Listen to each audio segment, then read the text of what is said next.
बदल गया।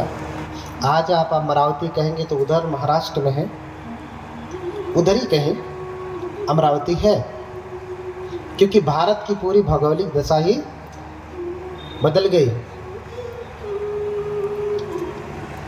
तो कप्पे सत सहस्रे च चतुरो च असंख्ये अमरम नाम नगरम दर्शनेयं मनोरमम्। कप्पे शत सहस्रे, देखिए आप ध्यान से समझें। कप्पे शत सहस्रे चतुरो च असंख्य, कल्प बहुत सारे होते हैं। कप्प यानी कल्प।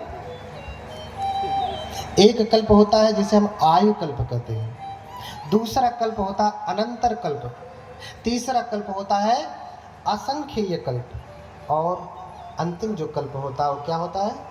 महाकल्प। ये चार कल्प होते हैं। अब कल्प किसे कहते हैं?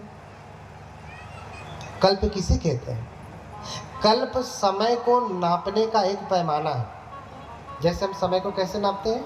1 सेकंड, 2 सेकंड, 1 मिनट, 2 मिनट, 1 घंटे, 2 घंटे, 1 महीने, 2 महीने, 1 वर्ष, 2 वर्ष, ऐसे नापते हैं ना। लेकिन कुछ समय इतना लंबा होता है कि इसे महीने, 2 महीने, वर्षों में भी नापा नहीं जा सकता, इतना लंबा होता है। तो इसे नापने के लिए कल्प कहा, उसे नापने के लिए कल्प दिया। और कितना कल्प? कप्पे शत सहस्रे, 100,000 कल्प, चतुरोच असंख्ये, और 4 असंख्य कल्प।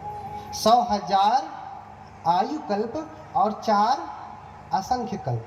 मैंने 4 प्रकार के कल्प बताए, उसमें तीसरे नंबर का कल्प है असंख्य कल्प। एथंतरे यं चरितं सभ्यते बोधिपाचनं। एक कल्प समझिए, आयु कल्प कितना होता है? आयु कल्प आप समझते हैं, 100 साल का होता है, 100 से अधिक होगा, उसे हम आयु कल्प कहते हैं।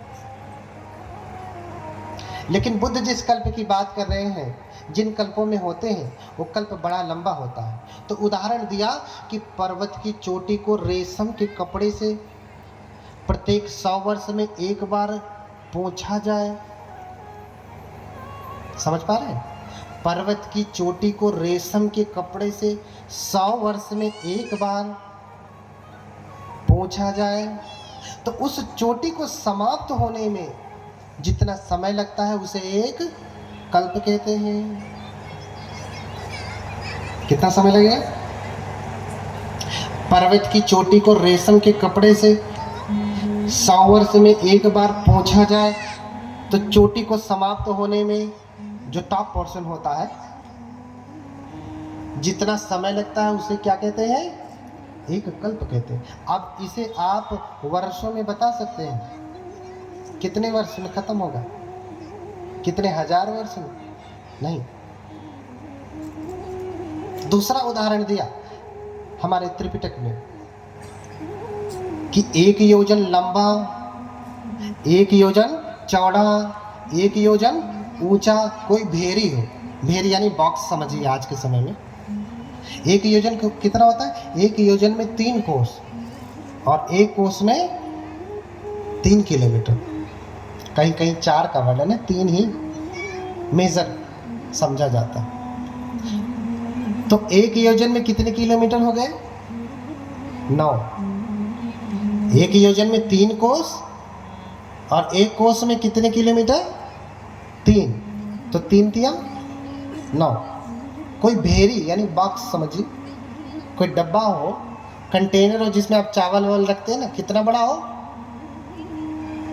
देखिए बुद्ध कब पैदा होते हैं, बुद्ध कैसे पैदा होता है, कितना समय लगता है।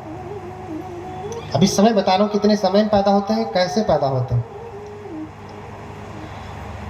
9 किलोमीटर लंबा, 9 किलोमीटर चौड़ा और 9 किलोमीटर ऊंचा क्या हो?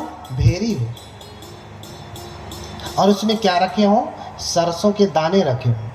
प्रत्येक 100 वर्ष में एक सरसों का दाना निकाला जाए, तो दाना समाप्त होने में जितना समय लगता है उसको क्या कहते हैं?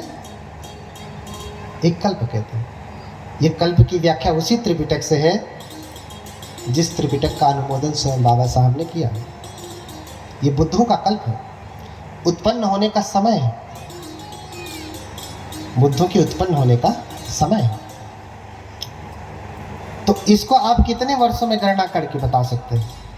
1000, 2000, लाख, करोड़ नहीं, ये वर्षों में बताया नहीं जा सकता कि कितना लंबा समय, बहुत लंबा समय आप अनुमानित कर लीजिए। तो इस प्रकार से एक अमर नाम का नगर था। एक तपस्वी थे सुमेध, जो तपस्या करते थे। क्या करते थे?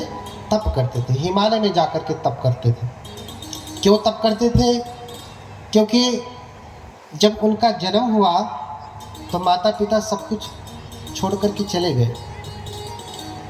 सबके माता पिता सब कुछ छोड़ के ही जाते हैं, लेकिन किसी की आंखें खुलती हैं, किसी की नहीं खुलती हैं। और जब सब कुछ छोड़ करके गए तो सुमेध सोचने लगे कि इतने मेरे पितामह सामर्थ्यवान थे, मेरे पिता सामर्थ्यवान थे, लेकिन ये कुछ भी लेकर के नहीं गए। क्यों? क्योंकि पूरी हवेली बनाया और जब खाता बही वाला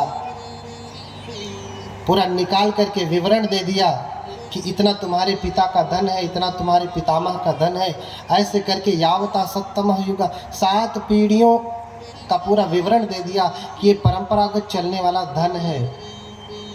तो सुमेध सोचने लगे, मेरे पिता भी नहीं लेकर के गए, दादा भी नहीं लेकर गए, परदादा भी नहीं लेके गए, उनके भी पिता, दादा, परदादा, उनके ऐसे 7 पीढ़ियों तक से कोई नहीं लेकर के गया। ये धन तब से है, तो क्या मैं जब मरूंगा तो इसे लेकर के जाऊंगा?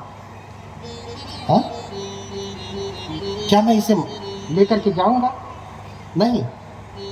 जब वो खाली हाथ से गए तो मैं भी खाली हाथ से ही जाऊंगा, हाथ में लेकर के नहीं जाऊंगा। इसलिए कबीरदास कहते हैं कि कबीर सोधन संची जो आगे को होए, अरु शीस चढ़ाए पोटली ले जात न देखा होए। किसी को देखा आपने? ऐसे धन का संग्रह करें जो आगे को होए, अर्थात आपके साथ वो धन चले, जहां आप जाए आपके साथ आपका धन जाए। तो कौन सा धन जाएगा? जो अलमारी में रखा है, कि जो बैंक में रखा है, कि जो आपने यहाँ पे बनाया है, ये जाएगा। तो इसलिए कबीरदास कहते हैं कि कबीर सोधन संचिए जो आगे को होए, जो आगे आगे चले, आपके साथ चले। क्यों? क्योंकि शीस चढ़ाए पोटली, गठरी बांध करके देखा किसी को? ले जात न देखा कोई, सर पे बांध करके कोई लेके जाता नहीं। अरे उस समय भाई गठरी थी, फट जाती होगी रास्ते में। आज तो बढ़िया बढ़िया सूटकेस है, लुई फिलिप्पी, तो कौन कौन सा है, भर लो इसमें, लेके जाना। महंगे वाले 10,000, 20,000, 1 लाख का बैग बनवा लो, उसमें लेके जाना। ले जा पाएंगे? नहीं। कोई ऐसा बैग नहीं बना, कोई ऐसी गठरी नहीं बनी जिसमें आप लाद करके लेकर के जाएंगे। तो यही सोच रहे हैं सुमेध कि मैं सर पे लाद करके लेकर के जाऊंगा नहीं। इसलिए मुनादी करवा देते हैं कि जिसको जो चाहिए सो ले जाए। मुनादी करवा दिया कि मेरे घर में जो कुछ भी है, जिसको जो चाहिए सो ले जाए। एक बार आप अपना घर खुला करके छोड़ दीजिए और कहिए जिसको जो चाहिए सो ले जाए, तो गरीब तो छोड़ दीजिए, धनवान भी लूटने पहुंच जाएगा। गरीब बाद में पहुंचेगा धन, अरे रुक, अमीर तो पहले ही उसे अपना रब दिखा करके रोक देगा। हाँ, तो एक एक करके सारे, जिसे धन मिला सो धन ले गया, जिसे आसन मिला आसन ले गया, जिसे चारपाई मिली चारपाई ले गया, बेड ले गया, बिस्तरा ले गया, कंबल ले गया। हाँ, दरवाजा तक तोड़ के, खिड़कियां तक तोड़ करके लोग लेके चले गए। बस उनकी इमारत का ढांचा बना। देख करके सुमेध हंसते हैं कि ये कितने ज्ञानी लोग हैं, इन्हें लगता है मैं लुटा रहा हूँ तो मैं खो रहा हूँ, और ये लेके जाएंगे तो ये बचा लेंगे। हाँ, ये बचा लेंगे। इसलिए सब कुछ छोड़ दिया और ऋषि का वेश धारण कर लिया, सन्यासी का, प्रवज्जित का रूप धारण कर लिया। बुद्ध को भी ऋषि कहा गया। क्या कहा गया? धम्मं देशेसि महेशिनो